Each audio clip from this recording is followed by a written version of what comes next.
The United Nations has agreed upon a new round of sanctions against the DPRK after the latest missile test. This new meeting confirms the original position that they have held and that the DPRK is in violation of the law for carrying out these tests. The U.S. drafted resolution bans the DPRK exports of coal, iron ore, lead ore, and seafood. It also prohibits countries from increasing the current numbers of North Korean laborers working abroad, bans new joint ventures with North Korea, and any new investment in current joint ventures. U.S. Ambassador to the UN Nikki Haley denounced the new missile test and called on the international community to place more pressure on the DPRK. I must say that today is a dark day. It is a dark day because yesterday's actions by North Korea made the world a more dangerous place. The United States does not seek conflict. In fact, we seek to avoid it.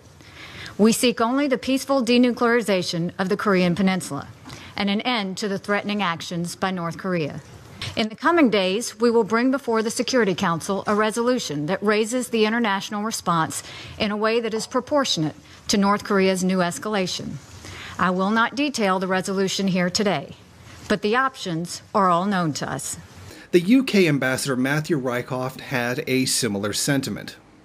Like the previous speakers from the United States, Japan and France, the United Kingdom condemns in the strongest terms the DPRK's flagrant violation of unanimous decisions of the Security Council.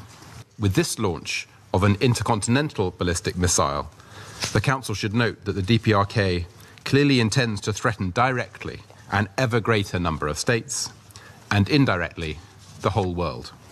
There is a great deal of hypocrisy behind the U.S. position and that of many of the imperialist countries in the international community have towards the DPRK.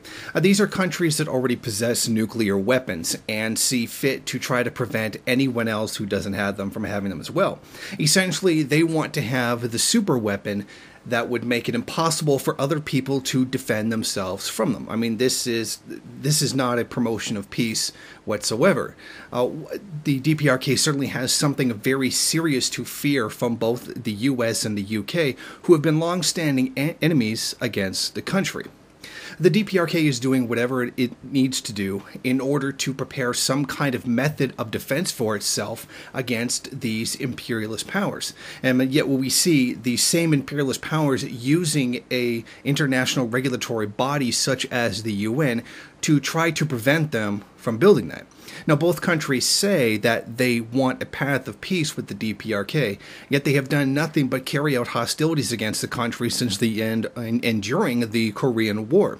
While the U.S. says that it wants a path of peace, it is constantly making threats against the DPRK, threatening to invade it, to carry out decapitation, to essentially assassinate Kim Jong-un, and has currently placed missile systems within the South that are capable of striking the North.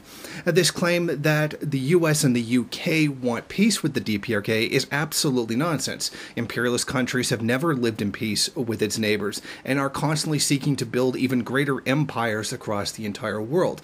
This just reminds us that many countries require some kind of deterrent against invasion, because if we've seen anything from the past of the UK and the US, is that both countries are certainly willing to violate all kinds of international laws to carry out invasions of a country, particularly if it's for their oil resources. Thank you for watching. If you like this program, then please head over to my Patreon page and set up a monthly donation. It's your donations that keep this program running. Also, if you would like, please rate, comment, subscribe, and share in various social media.